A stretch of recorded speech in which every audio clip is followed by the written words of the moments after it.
right, here we go. We're here in downtown Fort Lauderdale right now at an amazing place right now called House on the River. Actually, a friend of mine owns this place. I didn't even know he owned it till recently. Look at this. You're on the intercoastal, okay? Beautiful view, amazing place. Let's go in and let's meet Steve and let's get some authentic dishes. The dishes here are absolutely amazing. Let's go in and have some fun. All right, here we are, House on the River, baby, and there he is, My Steve man, my What's up, brother? My man, big cheese. This is a long relationship here with another Italian. I mean, who's better than the Italians? Nobody, right? I mean, there's two types of people, Steve. There's two types of people, Italians and everyone who wants to be Italian.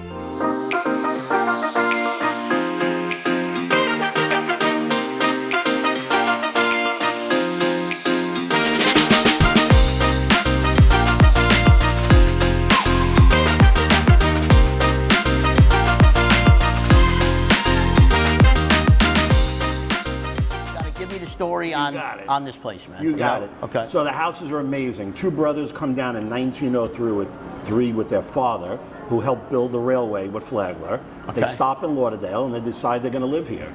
Okay. They build these two mansions in 1903. These were two really big. Yeah, these were mansions. Right. And they were farmers, but not farmers like, hey, hillbilly farmers. Right. These were like sophisticated businessmen farmers. They went up the river right by 595 and they did from pineapples to peppers, onions, you name it. They floated it down the river to the market. The Stranahan House was really the local market area, but they distributed everywhere. They actually became very wealthy, and they're known as really one of the first families officially of Fort Lauderdale. They got into politics. They helped name Fort Lauderdale. When they were here, it was just called Broward. It was their home. They entertained here. Everything really took place around the river and the beautiful view that's here. Unbelievable. And over the years, in the 80s, the houses were given to the city. They connected the two houses with this room right here, built a kitchen behind. It was a charred house, a couple other historic restaurants. But just like everything else, downtown Fort Lauderdale about 8-10 years ago was a little blighted. So the houses were abandoned and emptied. And coming into COVID, it was really a home base for a yacht business where they would do cooking here, but really move everyone offshore onto the boats. But the city redid the whole riverfront here. They connected to Broward Center for Performing Arts, which is just steps away. And people are now going from Las Olas, walking up the river and stopping here on the way. Wow. I mean, I've known you from Wall Street from a long time ago. You know, I think we've probably known each other 30 years now. Another lifetime. Another lifetime, you know, and you know, I know you've had various different restaurants. I remember doing my 40th birthday in Delray at Salida. This house was built for the two brothers, but has over 12 different dining areas. We have all these cool rooms. We'll take a little walk later. Each one has its own personality. So it's great if you're a 4 going out to dinner or you're 20 celebrating something. We got the perfect little scene for you. Each room is decorated to meet its best ability in terms of it has its own personality. And the uniqueness of this place is not like any other restaurant. Each room has its own vibe, and that's what it's about. And some of it's so simple. So, you know, the room's simple. We take the spirit that was a luxury farmhouse, pretty much, and bring it to another level. That's really what it comes down to. You know, I know you've had several different places, but, you know, why did you get into this type of business, and what excites you about this business, and how did you get this place? It's hospitality. It's creating something. You know, we were in, you know, the financial business is a soulless business. That's the reality. And doing something that you bring pleasure to people. They're here, they're celebrating a milestone, whether it's making a bad day great, a birthday, like you said. You'll never forget that you spent it in one of my places. To me, that's worth its weight in gold. And when you make people happy, they come back and you build a business. That's really what it comes about. And just like you, food is the center point of our lives. It's all about what I'm eating next. It truly is. It's all about the next meal. I mean, everybody wants not only a meal nowadays, they want an experience. It's hospitality. It's hospitality. And the menu right now, I really think is one of your best. I think so. It's an eclectic mix. So we took the spirit of the brothers with the farm, and I'm trying to locally source whatever I can. We all know it's hard. But what's more equally important to locally sourced is the best imported products. The reality is, and you know, your oil is the best. And my it's not cheese is the best. From Florida. No. So it's really using a combination of local produce, local whatever you can get. Fish, we're right around the corner from the Atlantic. Doesn't get better than And that. I noticed you have a lot of seafood on the menu. So Chef Aedian brings in whole fish, fillets it. We bring in our meats. He's butchering it, and then we're bringing in the best imported. The balsamics, a killer, as you know. You make them, right? You're bringing them in. You got to find the best of the best. And what you're seeing in that menu is really the spirit of eating to be sociable. And because brunch is hot right now. It's big. It's getting bigger. People are going to brunch. I was never a brunch guy. Now I find myself going to brunch. My younger daughters that are in college right now, it's like, Dad, we're going to brunch, you know. So it seems like the younger generation is kind of fueling that a little bit. I mean, that's my opinion. Everyone knocks the younger generations, but they figured something out. Right. Party by day, get a good night's sleep.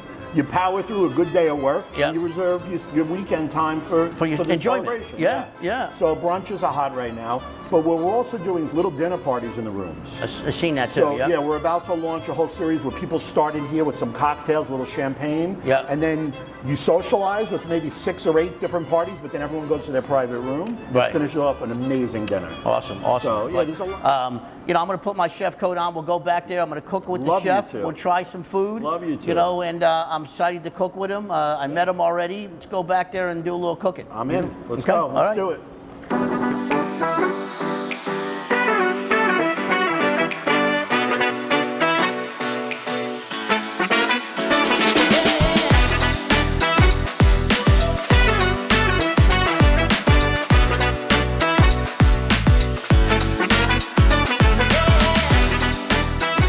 Anthony, Chef Aedian. How are you, Chef? All right. Pleasure, man. You know?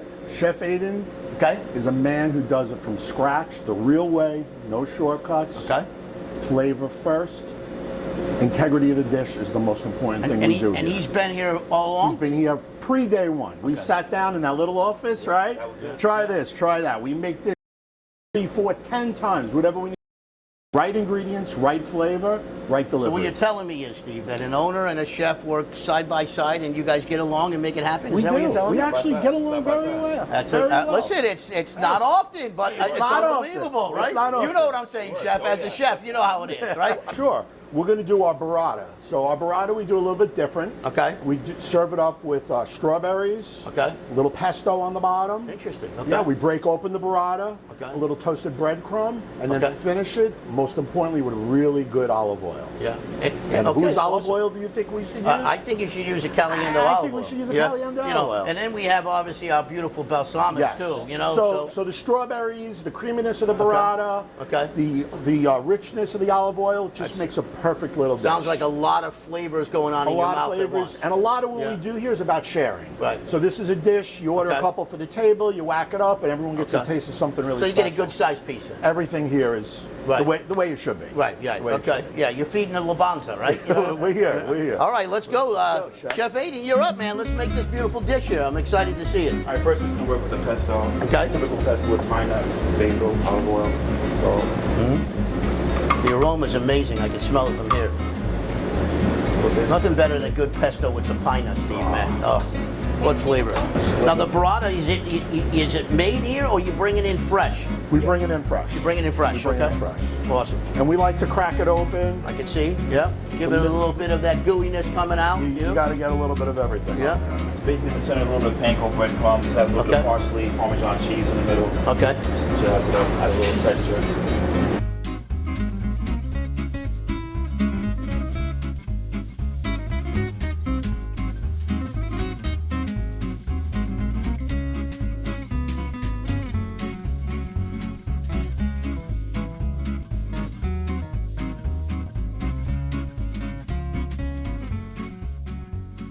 That is by far the best balsamic that you're ever going to use, okay? As a matter of fact, Steve only uses Caliendo crema glaze in his restaurant. That just makes you hungry. All right, look at this. This is an amazing dish.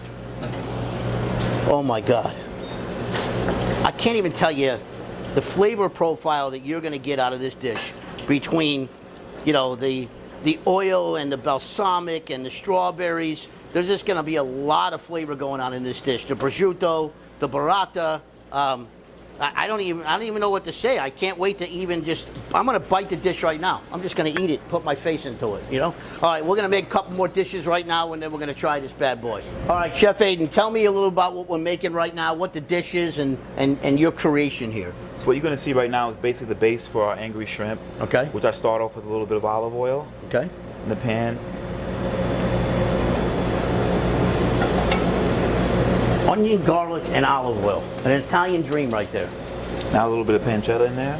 And pancetta. We're really moving here. Yes. So that really gives it that flavor, that pancetta, huh? Yep. And obviously there's a name for every dish, you know, so we're going to say this is the angry dish. So why are we saying angry? What's so angry about it? Why is it angry? You ever ate something a little spicy, but not too spicy, but, you know, give it a little kick? It's got a little, so it gives you that, like, that little bit of anger. Like, you're like, oh shit, that's hot, but I'm not really mad, but it tastes great, right? Yes. Is that what you're getting at with angry? Yes. Yep. Touch it with a little bit of cognac. Okay. Just to the glaze from the pan. A little cognac, huh? Wow.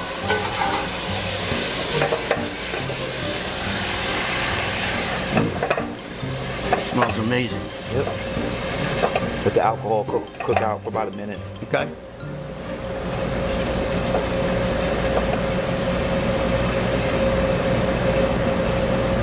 This is just a dish that you just came up with and decided you're going to perfect, you know, using all these different ingredients in there? Or, yes. Or how many times did you practice on different things? Well, this is something that, you know, it's traditional, but it's a few little twists that I add to it. Okay. You know, just to make the dish a little bit more signature for the house. Okay, got you. Is this one of your top-selling dishes here? Yes, it is. It is, okay.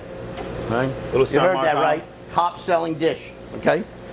Little Marzano tomato. Okay. There's only one tomato to use. You know, most people don't know is the sweeter the tomato, it comes from the closer the soil to the volcano. Gotcha. And that's because the heat of the soil makes the tomato sweet, okay? And if you're using this type of tomato, you're using the right tomato. Yes. I'd expect nothing less from your Chef Aedian, just so you know, okay? I only use San Manzaro tomatoes, right? Nothing else. You know? Otherwise, your gravy tastes like shit. Or I'll say sauce, because people argue with me all the time, is it sauce or is it gravy? Steve, is it sauce or is it gravy? Gravy. It's gravy. Aiden, sauce or gravy? I believe it's gravy. It's gravy. Oh, we love this place, right? And my friends on there will say, what is it, Thanksgiving, Anthony? Gravy? What is it, Thanksgiving? Come on, get out of here. This is just a little spice mix that we add. Okay. Basically season it with a little salt, fresh black pepper. Okay. A little oregano, garlic. Yep. And now this is something we let simmer. Okay. For about 45 minutes. Come back to it. Okay. Yeah. So you're really letting it marinate there. Yes, yep. Yes. That's amazing. Are you making this in a big vat? Oh yes, believe it. Yeah. About 8 gallons worth. About an 8-gallon vat, right? Yes. And how many of these dishes do you go on an average night? Let's say a Friday, Saturday night when it's busy. Friday night, Saturday night, you probably sell about 25, 20. 20. Okay. Good. And everybody loves it, obviously, yes, right? Yes. Okay. Well, I can't wait to taste it.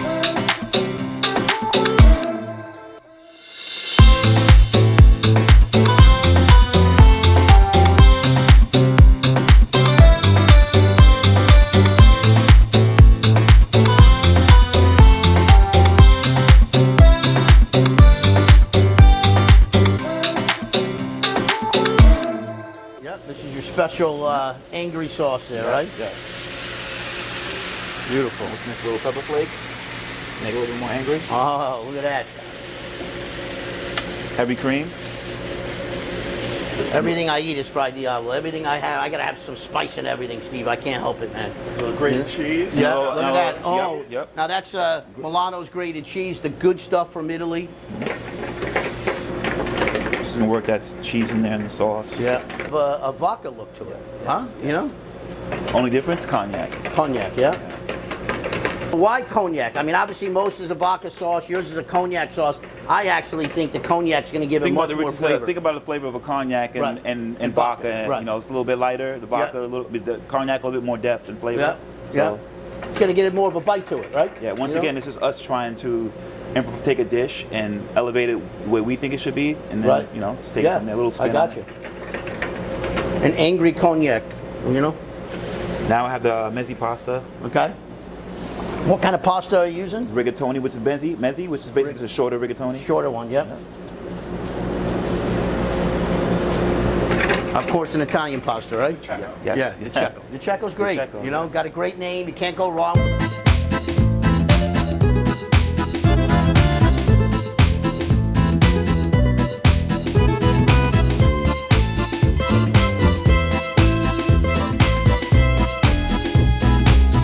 If the camera could smell, this would be amazing, but unfortunately it can't, people. The only way you're gonna be able to taste this dish and smell this dish, if you get your ass down the House on the River in Fort Lauderdale, okay? And this is one of the top dishes, and as you can see, you know, I can really see why. Now, obviously, what do we got there? Kohlrabi and peppers. Oh, man. What a dish. Look at that. Amazing.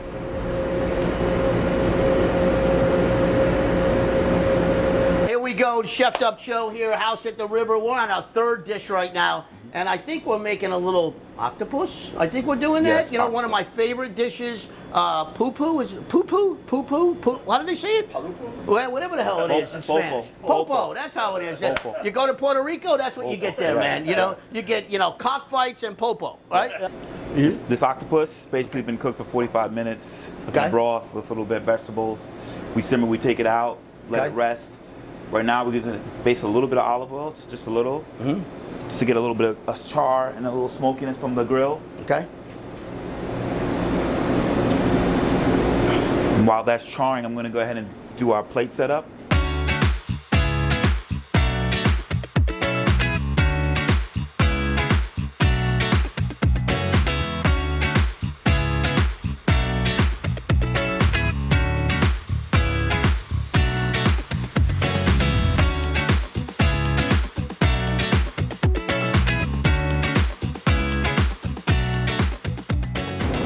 Just a little bit of parsley over the top.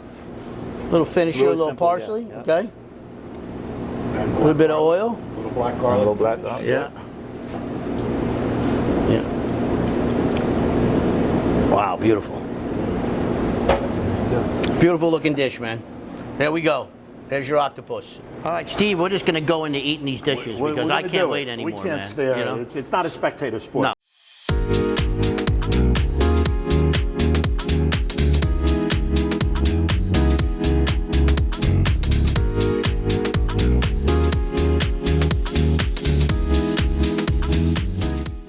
We're at the end of the show, and I'm going to ask you a question. Now, this is not a normal question, Steve, so All right. I'm going to put you on the edge for a second because I know right now you're going through your head going, what the hell is Caliendo going to What's ask coming me? at me? What's What's coming coming at at you? And normally it's something completely out of the box and left field. right. So you're in prison for the rest of your life. Well, you're going to the chair, Steve. Okay? You're going to the chair. Wow. I don't know what you did. I don't want to know about it, but the shit was bad.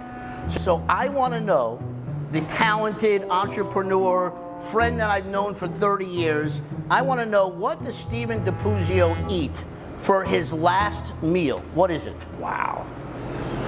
I would probably go with, start with a little lobster scampi over toasted crostini. Okay. I'd follow it up with a little veal ossobuco. Okay, and for Properly made. okay, Okay. so veal okay, so Veal that's ossobuco. okay.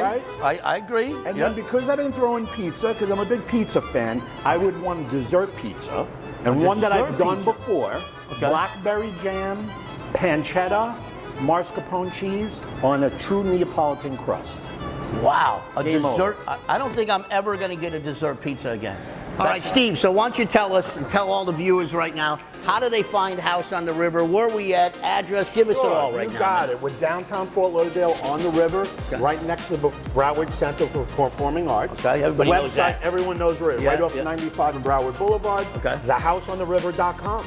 That's All easy over enough, man. Facebook, Instagram, you name it, we're out there. Yeah. And our home is now your home. Awesome, man. You know, I we can't got to wait. enjoy this place. I can't wait for you to come back. I'm going to have a private party here, to be honest, man. I'm like, I want to rent the whole place and just It's happy have hour. a party. It's happy hour. So if you're in Fort Lauderdale or you're close to Fort Lauderdale, come to House on the River, enjoy this place. The food was amazing, but the location and the ambiance of this place is second to none. You're not going to find a better place in Fort Lauderdale than House on the River. Come on down, and as we say at the end of the show, this is Chefed Up. Chefed Up, baby. Let's go.